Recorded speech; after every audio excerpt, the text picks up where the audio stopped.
네, 오늘 마지막 강의를 또 아주 열심히 들었습니다. 예. 공부한 티가 나시네요. 왜냐하면 강의가 굉장히 진심이 있어요.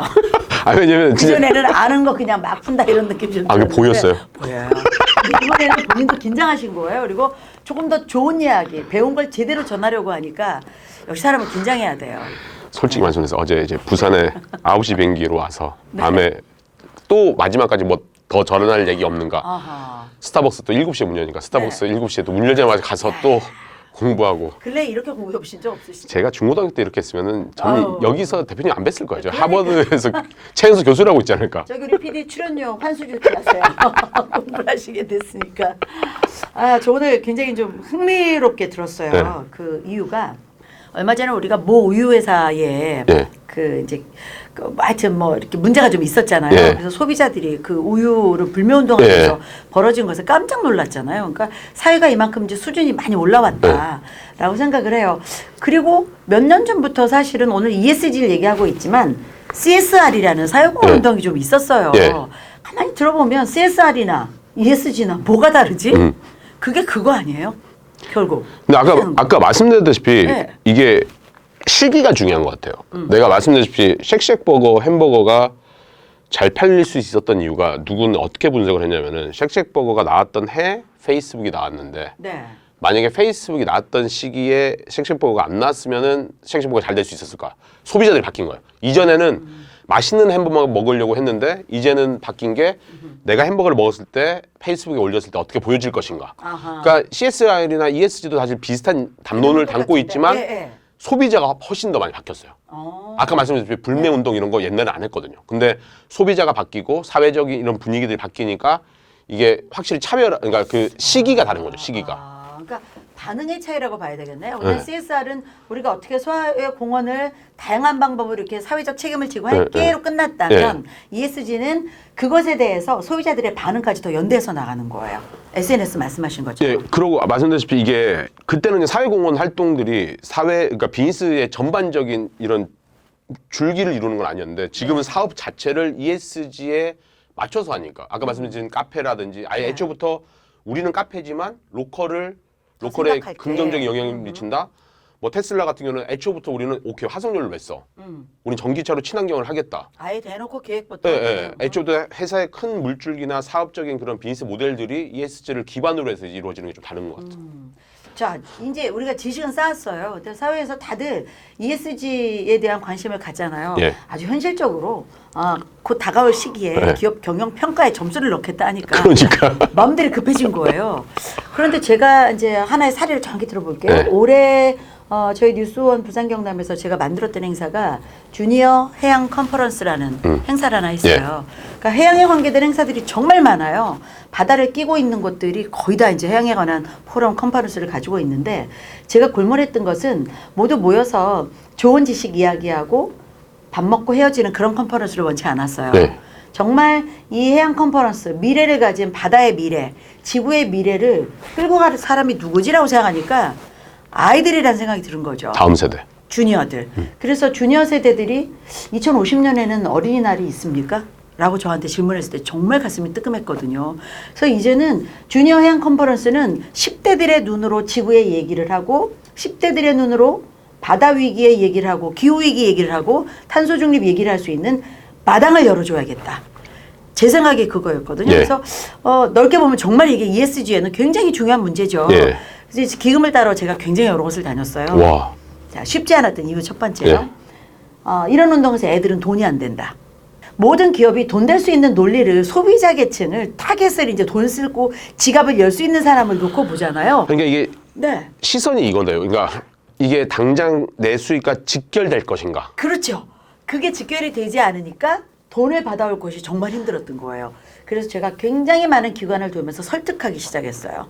설득은 대표만 설득한 게 아니라 중간 실무자를 설득했어요. 왜냐? 이건 한번 보여지고 끝날 것 같으면 대표하고의 네트워킹을 이용할 수도 있겠죠. 예. 그런데 저는 이 사업이 해마다 가야 하고 아이들의 미래는 영속적으로 찾아올 일이기 때문에 중간 실무자들이 떠나지 않을 그들이 마인드로 받아들여야 이 일이 지속적으로 갈 거라고 생각한 거죠. 자, 이제 지속 가능한 얘기가 여기 나왔습니다. 예. 그래서 굉장히 많은 곳들이 한 곳에서 우리가 많이 돈 대줄게 하는 행사는 하지 않겠다. 작게 많은 곳이 들어와 주시기 바랍니다. 제 진심이 좀 통해서 이 컨퍼런스가 열렸습니다. 열렸고 10대 친구들이 이 컨퍼런스에 모여서 환경에 관한 얘기를 할 때 제가 정말 가슴이 뜨거웠어요. 이 아이들의 얘기에 귀 기울여줘야 되는 거 아니야? 툰베리에게 제가 편지도 썼습니다. 네. 별짓을 다 했습니다. 툰베리는 유럽에서 나와 있지만 아시아 대한민국의 툰베리는 누가 될 것인가? 여기서 잠깐 툰베리를 모르시는 분에서 잠깐 설명을 좀 해주시면 툰베리를. 네, 이 스웨덴의 그 기후 위기를 위해서 운동하는 친구예요. 그래서 이 친구는 그 스웨덴에 250년 만에 찾아온 폭염에 약간 보청기하고 똑같은 거죠. 너무 놀란 거죠. 어른들은 왜 이런 홍수 가뭄이 오는데 가만히 있지? 이렇게 살면 우리한테는 지구가 있는 거야? 그래서 이 친구가 매주 학교를 가지 않고 1인 시위를 시작합니다. 그 1인 시위가 화제가 되면서 너는 왜 학교를 안 가고 이러고 있니? 자, 또 언론은 그런데 집중하잖아요. 이 친구를 유엔에서 유심히 보고 그 굉장히 유명한 포럼들 초대가 되고 유엔에 가서 결국은 연설하게 이르죠. 그래서 트럼프 대통령과 맞대결을 한다고 그러나요? 그 째려보는 사진이 많이 나왔죠. 그래서 표지 모델도 되고. 그분 몇 살? 10대 16 소녀였습니다. 그래서 툰베리의 이런 함성이 유엔을 흔들고 전 세계를 흔들면서 이 아이들이 말하는 것에 귀 기울여야 된다는 이야기가 많았고요. 한국에도 이 친구들의 행동을 이어가는 청소년 기후행동연대가 있어요. 그래서 제가 서울에 있는 울산에도 있고 한 전국에 100명 정도 친구들이 모여서 활동을 해요. 놀라운 건 프로젝트를 벌인 걸 제가 봤는데요. 코로나 때문에 못 모이잖아요. 그럼 어른들은 온라인으로 하자만 생각을 하죠. 네. 이 친구들이 했던 프로젝트를 보고 제가 역시 10대는 깜찍하다. 전국에서 운동화 200켤레 받았어요. 저는 못 가지만 제 마음이 그곳에 갑니다. 광화문에서 운동화를 쫙 놓고 아이들의 마음으로 시위를 한 거죠. 이런 걸 보면서 제가 이 10대들의 이 열정을 모아줘야 되는 장이 있어야겠다라는 게 제 목적이었고 올해 그래서 그 많은 해양 컨퍼런스 중에 주니어를 단 이름으로 행사를 했고 한 전 세계에서 400여 편의 기후위기를 얘기하는 피켓 챌린지가 시작이 됐어요. 정말 고마웠습니다. 그래서 그 수상작들을 내고 저는 이걸로 이제 지속 가능한 기후위기를 위해서 운동을 해온 건데요. 내년에 이 운동을 또 합니다. 근데 올해 조금 상황이 달라진 거예요. 네. 돈 따기가 정말 어려웠는데 자 ESG 동행이 시작이 되면서 돈 따기란 표현보다 후원이라든지 그렇죠. 그런 표현. 예. 정말 속상했어요. 돈 따기. 후원이라고. 그렇죠. 뭔가 제작비가 있어야 이 친구들이 모여서 피켓을 드는 일을 영상을 좀 보내주세요 할 거 아닙니까? 제가요 보통 컨퍼런스의 10분의 1의 돈으로 2개 행사를 만들어냈으니까 저희 회사에서 실무진들이 도대체 신발값도 안 나오는 이 행사에 우리가 인건비 들어가면서 왜 해야 되느냐? 그죠? 이유를 얘기했습니다. 왜 해야 되냐고 아무도 안 하니까. 그게 아까 보청기하고 좀 비슷한. 그냥 뉴스원은 이미 ESG 경영을 하고 있는 거네요. 부산 경남 지부는. 제가 열심히 하고 있죠. 아, 그럼요. 올해는 제가 큰 기관에 이 얘기를 제안하니까 조금 입장들이 달라진 것 같아요. 아, 그럼 예산을 좀 써야 되는데. 아, 그렇죠. 그래서 한 군데밖에 얘기 안 해봤어요. 그것도 지속 가능한 이렇게 얘기하시길래 해서 내년에 이 행사는 굉장히 좀 더 의미 있는 확장성이 있겠다라는 생각을 아까 말한 후원이 많이 들어와서가 아니라 더 많은 친구들이 이 지구를 이야기할 수 있고 당장 돈이 안 돼도요. 저 기업하시는 분들 좀 들어주셔야 돼요. 당장 돈이 안 돼도 아이가 여기에 관심을 보이니까요. 물건을 사러 가서 엄마가 음료수를 딱 집어드니까 엄마 안 돼. 플라스틱 많이 쓰는 거 쓰면 안 돼라고 아이가 말을 했다라고 저한테 메일을 주신 어머니들이 있어요.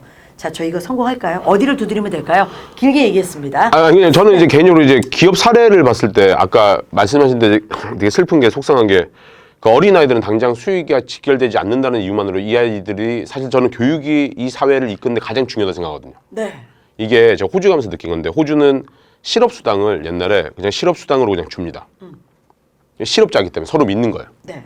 근데 이민자들이 동양의 이민자나 동양 이민자 들어오면서 이제 사회적 신뢰가 깨지면서 부정하게 수급을 하는 사람이 등장을 하니 이제 서류를 요구하는 거예요. 그쵸. 네가 구인 활동을 노력했다는 이메일을 보낸 거라든지 그러니까 사회적 신뢰 비용이라고 하는데 굳이 사회에서 이 비용이 발생되지 않아도 되고 사실 이 비용이 좋은 데 쓸 수 있으면 더 의미가 있는데 그렇죠. 발생되는데 이 근간이 뭐냐면은 교육의 차이인 거야. 어허. 저 호주에서 학교 다닐 때 깜짝 놀란 게 뭐냐면은 그 윤리 도덕적인 부분을 엄청 강조해요. 네. 한국에서 느껴보지 못했던. 그래서 나는 어린아이들한테 이런 걸 심어주는 게 되게 중요한데 그렇죠. 단순하게 돈 때문에 이런 게 더 슬프고 근데 이렇게 설득하시면 될 것 같아요. 맥도날드 보면 해피밀이 있어요. 네. 왜 해피밀을 제공할까요? 장난감과 그 맥모핀을 같이 줄까요? 애들 유인이란 이상가? 아이들 고객을 끌어들이려고. 그러니까 예 맞아요. 네. 맥도날드 같이 그런 글로벌 기업이고 이분들도 10년, 20년 뒤에 사라질 기업이 아니기 때문에 그래서 그 얘기 하시면 돼요. 이 회사를 5년 내에 접으실 거면은 아이를 위해서 투자 안 하셔도 된다.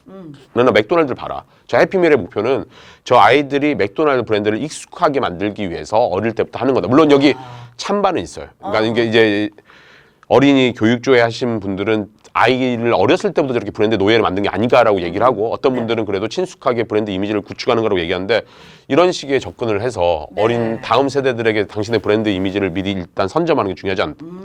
그런 식으로 접근을 하시는 게 좋을 것 같아요. 맥도날드도 가봐야겠고 네. 볼 때가 지금 많네요. 네. 예, 그 지금 말씀하신 것처럼 브랜드 이미지를 어려서부터 갖고 있는 건 굉장히 중요한 포인트인 것 같아요. 그러니까 사실 소비자들의 의사결정이 60~70%가 거의 무의식적으로 이루어지는데 이게 그런 식으로 인지가 되면은 저희 딸들도 사실 해피밀 되게 자주 먹는데 그러니까 이렇게 되는 거죠. 뭐 먹지라고 했을 때 그냥 오늘 맥도날드나 먹자는데 이게 되게 무서운 거예요. 아, 그게 인지가 이게 무서운 거예요. 그러니까 네. 오늘 뭐 먹지? 너무 많아. 그냥 우리가 김밥 천국 가듯이 사실 호주에서도 친구들 보면 오늘 뭐 먹지 하면은 그냥 오늘 맥도날드나 먹자라고 하는데 이게 구매로 이어지는 직접적인 행위들이거든요. 소름 끼치는 거예요. 제가 이제 그 어필했던 곳이 이제 금융기관이었어요. 네. 그것도 지속 가능한 금융들을 많이 얘기하니까 지금 말씀하시니까 떡 떠오르는데 그거네요. 우리 어디에 적금 하나 들 때 어디에 들지? 네.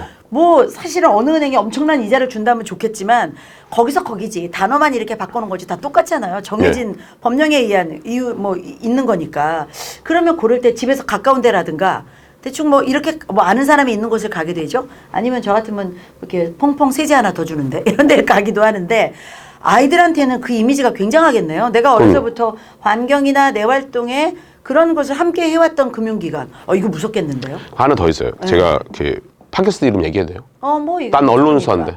그래요? 네. 빨리 뭐, 얘기하세요. 못 알아듣게. 제가 방해하겠어요. MBC 시작. 이진우의 손에 잡히는 경제 그렇죠. 거기에서 네. 들었는데 네. 그 얘기를 하는 거예요. 그러니까 언론사, 그러니까 금융사 얘기하니까 제가 이제 아이디어를 드리고 싶은 게 뭐냐면은 우리가 통상적으로 그러니까 돈 많은 사람을 대상으로 비즈니스를 해도 큰 돈을 번다고 생각하시잖아요. 그렇죠. 뭐 샤넬이나 루이비통이나. 그렇죠. 근데 지금 되게 재밌게 사회 트렌드가 뭘 보고 있냐면 오히려 못 사는 빈민층을 겨냥한대요. 되게 슬픈 자료 하나 말씀드릴게요. 저도 필리핀에 2년 살았는데 네. 이렇게 보통 필리핀에서도 중산층이 사는 곳에서 살 수 있는 예를 들어서 생수로 따지면은 생수가 1,000원이에요. 근데 빈민층 애들은 생수를 얼마에 구매할까요? 더 비싸게 해요? 그 운송비 이런 게 가는 것까지 더 어려워. 이렇게 보통 생각하시잖아요.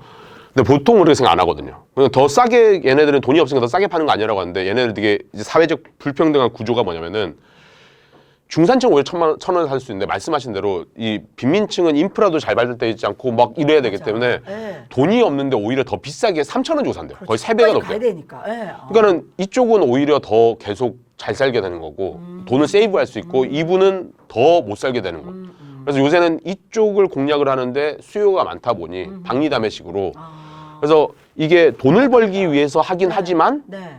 이런 인프라 구성을 통해서 사실 이분들에게 금액을 낮춰주면서 또 수익이 창출이 되니까 사실 또 제일 불평등한 곳이 금융사거든요.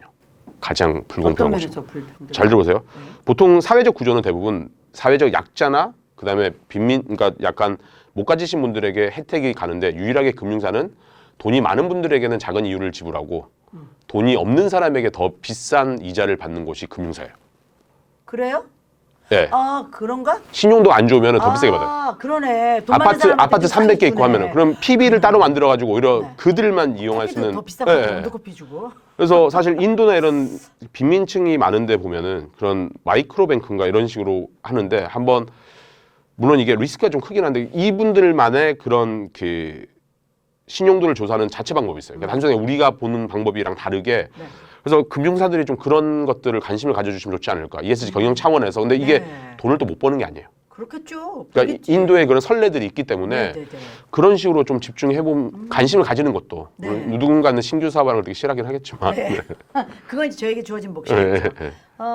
사실 저도 그 아주 젊은 친구들, 10대 친구들 이야기 들으면서 굉장히 좀 뜨끔했던 게 그런 얘기를 했거든요.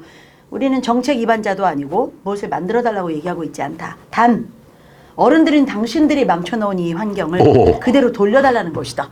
저 정말 네. 제가 대표로 엄청 야단 맞고요. 그 지적이 너무 일리가 있는 거예요. 그래서 아무 얘기도 할 수가 없었어요. 그래서 이 친구들이 말하는 건 너무 옳아. 처음에 내가 우리가 몇십 년을 살면서 만든 쓰레기가 얼마나 많겠어요. 네.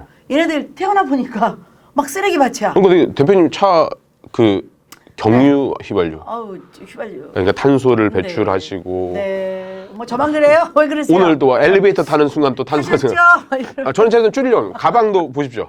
저렇고 그렇죠, 요새 그렇죠. 배달 음식 안 시켜 먹을 때 노력하고 있어요. 아. 노력한다고 했어요. 안 한다고 네, 했고. 그렇죠. 저도 이제 노력을 해보려고 요즘은 가면 내년에 제가 그래서 이제 빨대를 노하는 운동을 이제 시작해볼까 생각하거든요. 우리가 빨대 쓰지 마라고 생각은 하는데 빨대를 줬을 때 그냥 이렇게 소심하게 받거나 받고 버리거나 이거 안 하고 말할 수 있도록 용기 내게. 제가 되게 슬픈 얘기인데 네. 그게 맞긴 한데 여러 가지 측면에서 해양 그 거북이가 그 빨대 네네, 꽂힌. 근데 실제로 사람들이 얘기를 하기에는 그 빨대가 해양 쓰레기 중에 차지하는 비율가 3% 5%밖에 안 된대요. 알아요. 너무 작죠. 근데 네. 중요한 거는 이제 스타벅스의 이율 배반적인 행위에 관해서 사람들이 얘기를 하는데 네. 저거는 종이 빨대로 바꿔놓고 굿즈 통해서 끊임없이 맞아요. 플라스틱을 만들어내는데 맞아요. 뭐 이게 컵 주고 할 때. 그러니까 이게 과연 정말 환경을 생각하는 기업인가라는 논의가 있더라고요. 논의 있는데 저도 그 이제 그 일을 하면서 제가 많은 무슨 해양 관계된 산업도 만났었어요. 그런데 바로 그 점이죠. 네. 환경 운동을 돕자니 찔리는 거예요. 네. 그래서 그런데 도우면서도 뭔가는 계속 바다에 위해가 가는 그 원양어업 같은 많이 끌어들이는 그래서 식물 이 바다 해양 생태계를 파괴하는 오징어한테 잡아들여야 되잖아요. 하거든요. 근데 전 이렇게 생각해요. 그렇더라도 끊임없이 기부하고 활동을 해야 돼요. 조금이라도. 그렇죠. 그러니까 그게 무서워서 네. 안 하느니 네. 굿즈를 만들더라도 차츰차츰 최근에 맥도날드도 생분해되는 플라스틱을 쓰겠다고 다 바꿨거든요. 그렇죠. 그럼 스타벅스도 분명히 이렇게 하면서 뭔가 바뀌겠죠. 부담이 있을 거예요. 예. 내가 환경 얘기 듣다가 되게 슬픈 얘기 하나 들었는데 네. 환경 운동가 부부가 되게 유명하신 분인데 그분이 애를 안 놓기로 결정을 했대요. 아기를 안 가지기로. 이유가 뭐였냐면은 어떻게 하면 이 아이를 키울 때 우리가 환경을 피해를 최소화할 수 있는 걸 했는데 아무리 봐도 두 분이 결론이 인간은 태어나는 순간부터 어쩔 수 없이 환경 파괴를 일으킬 수밖에 없다. 젖병부터 기저귀부터 그렇죠, 그렇죠. 아무리 손으로 빤다고 해도 어쨌든 세제를 써야 되고 하니까 되게 슬픈 얘기였어요. 그런데 또 그분에게 제가 반론을 제기하자면 그래서 안 낳으면 인구가 멸종되면요. 그것도 세상은 무너지잖아요. 그러니까 낳아서 줄이는 방법을 전 더 권하겠어요. 그러니까 뭐든지 이게 항상 모든 맞습니다. 일에는 눈과 양이 두 가지 있어요. 사이드가 있어서 네, 네. 하는 쉽지 않은 것 같아요. 쉽지 의사결정이. 않습니다. 결론은 참 어렵고 뭐 각자의 판단에 맡기겠지만 이것도 순전히 제 생각이고 네. 어쨌든 우리가 의식주로 먹고 살아야 생존하잖아요. 네. 생존할 수밖에 없다면 그럼에도 불구하고 끊임없는 관심은 가져야 된다라는 생각을 하고 그래서 우리 NPO 공익활동가 분들도 끊임없이 그게 뭐 서류를 많이 내라 뭐 네. 그래서 논란에 휩싸이시겠죠. 너무 피곤하실 거예요. 그렇더라도 계속 아이디어를 내고 해서 뭔가에 도움이 되는 일을 하긴 해야 될 것 같아요. 네. 안 할 수는 없잖아요. 그럼요. 네. 기업들도 좀 더 관심을 가지고 나는 개인적으로 제가 그리는 좋은 그림은 이런 NPO 단체랑 기업들이 네. 같이 머리를 맞대고 사실 고민하는 일이 많이 없거든요. 왜냐면 너무 이렇게 생생되고 아까 그러셨잖아요. 무슨 칠해하는 듯이 우리 이만 챘어? 로 돌아가잖아요. 너무 바쁘셔서 그렇겠죠? 예. 일이? 그러니까 또 네. 계신 분들이 네. 하여튼 뭐 그냥 인터뷰 시간에 계속 얘기하도록 할게요. 이 부분은 실제 담당자들이 오실 실제 거니까. 담당자들이 예. 오실 거니까, 예. 예. 그들 어쨌든, 고충. 허울 좋은 칠해에 대한 얘기는 전 참 지적이 따가웠다고 생각하고 소비자들이 바뀌었다는 것도 굉장히 예. 좀 생각해 볼 만한 얘기라고 생각해요. 전 항상 선물 받으면 뭔가를 꺼내면서 그 포장 많을 때 짜증이 나요. 그 포장이 많은 거는요. 쓰레기도 버려야 되지만 귀찮잖아요. 인력 낭비다. 왜 이렇게 포장을 하지? 그런데 또 포장 없이 누가 또 달랑 주면 또 화가 나요. 이런 저의 이율배반성에 대해서 그러니까 오늘 저 선물할 때 그 플라스틱 백 주신 거 대표님 아니세요? 제가요? 네. 아니요. 아, 그 대표님 주셨나? 뭐지? 예. 저한테 물으세요? 맞아. 아, 그냥 받아냈는데 비닐봉지 또 주시더라고요. 예. 아무쪼록 수고하겠습니다. 자, 어쨌든 저의 이율배반성을 반성하면서 또 저 다음 또한, 실천을 저 또한, 해보겠습니다. 예. 모든 분이 우리 다 조금씩 반성하면 예. 줄이겠죠. 뭐 아, 정말. 종이 영수증 예. 뭐 이런 것도 그렇잖아요. 영수증도 좀 줄일 수 있고. 저 사실 그거였어요. 어디 가서 아까도 네. 생수 주셨잖아요. 네, 그래서 네. 마시라고 했는데 보통 사실 잘 안 마셔요. 그러니까 어제는 따는 순간 또 플라스틱 생기니까 아. 그냥 되도록이면 안 마시려고 되게 노력해요. 근데 아까 그 따셨죠. 예. 그러니까 이율 배반적이라고 수고하려고. 사람이라는 게 참. 저희가 공식적 사과를 드리고 그러나 아니 왜냐면요 이율 배반적이라는 걸 우리가 인식하는 거 너무 중요해요. 아, 그럼요. 인식을 하니까. 항상 개선의 중요는 인식을 안 하고 있으면 개선이 절대 안 되거든요. 그렇죠. 근데 우리 인식을 하고 있잖아요. 애쓰겠습니다. 네. 정말 진심으로 네. 인식하고 있으면 애써야 된다고 네. 생각해요. 네, 잘못을 인정하고 3교시는 실무진들 모시고 한번 얘기 네. 듣는 마지막으로 가보도록 하겠습니다. 그동안 고생하셨어요. 아유, 네. 정말 제가 고생 많이 한 것 같아요. 네. 참 참 이율배반적인데 알겠습니다. 네, 다음에 또 좋은 기회에 뵙도록 할게요. 알겠습니다. 감사합니다. 네, 감사합니다.